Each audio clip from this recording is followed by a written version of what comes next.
کھایا باپ بھی بیٹے کو تانا دے کر معاف کرتا ہے، لیکن رب العالمین اپنے خطا کار بندے کو تانا بھی نہیں دیتا، معاف کر دیتا ہے۔ نعرہ تکبیر۔ حدیث قدسی رحمت عالم صلی اللہ علیہ وسلم نے فرمایا، میرا رب کہتا ہے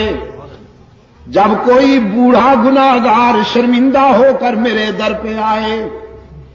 وہ بوڑھا جس کی جوانی چونچلوں میں گزری، جس کا شباب علل تللو میں گزرا، نشہ تھا شباب کا، ترنگ تھی جوانی کی، دولت کی مستی تھی، برادری اور پارٹی کا غرور تھا، رگوں میں گرم گرم خون کی روانی تھی، دولت کی فراوانی تھی، ساری زندگی بغاوت میں گزار دی، ایک بار بھی میرے در پہ سجدہ ریز نہیں ہوا، نامہ اعمال میں ایک بھی سجدہ نہیں، ایک بھی نیکی نہیں، لیکن اب زندگی کی شام ہو گئی، آنکھوں سے بینائی چلی گئی، کان سماعت سے معروم ہونے لگے، زبان میں لکنت آ گئی، دانت گر گئے، سر کانپنے لگا، بالوں میں سفیدی اتر آئی، بیماریوں نے یلغار کر دیا، معدہ کچھ ہضم نہیں کرتا، کمر جھک گئی، پاؤں کانپنے لگے، ہاتھ لرزنے لگے، اولاد نے بھی نگاہیں پھیر لی، لوگوں نے بھی رخ پھیر لیا، اور سب سے بڑا حادثہ جیب خالی ہو گئی۔ ساری دنیا سے مایوس ہو کر یہ بوڑھا باغی، یہ بوڑھا گناہگار رات کے اندھیرے میں سب سے چھپ کر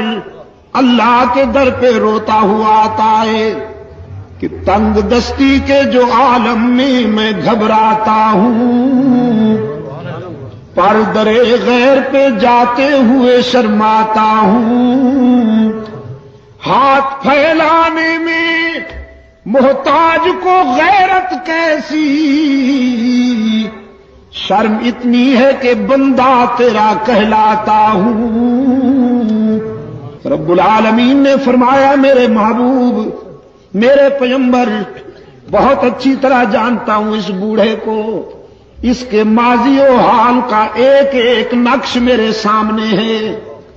لیکن آج میں اسے در سے اپنے در سے ٹھکراتا نہیں، مایوس نہیں جانے دیتا کہ مجھے اس کے سفید بالوں سے حیا آ جاتی ہے کہ اگر میں بھی اسے ٹھکرا دوں تو کہاں جائے گا، یہ بھول گیا میں کیوں ٹھکراؤں۔ ہاں بیٹا، چھوٹا سا بچہ اگر اپنے گھر سے ہٹ کر کسی دوسرے کے گھر پہ جا کے مانگے، پڑوس کے دروازے پہ کھڑے ہو کر مانگنے لگے، تو پھر ماں یہ تو نہیں کہتی کہ جاؤ اسی گھر میں رہو، تم نے ان سے مانگا کیوں، ان کے دروازے پہ گئے کیوں؟ ماں آتی ہے، اپنے لال کو اٹھا کر سینے سے لگاتی ہے،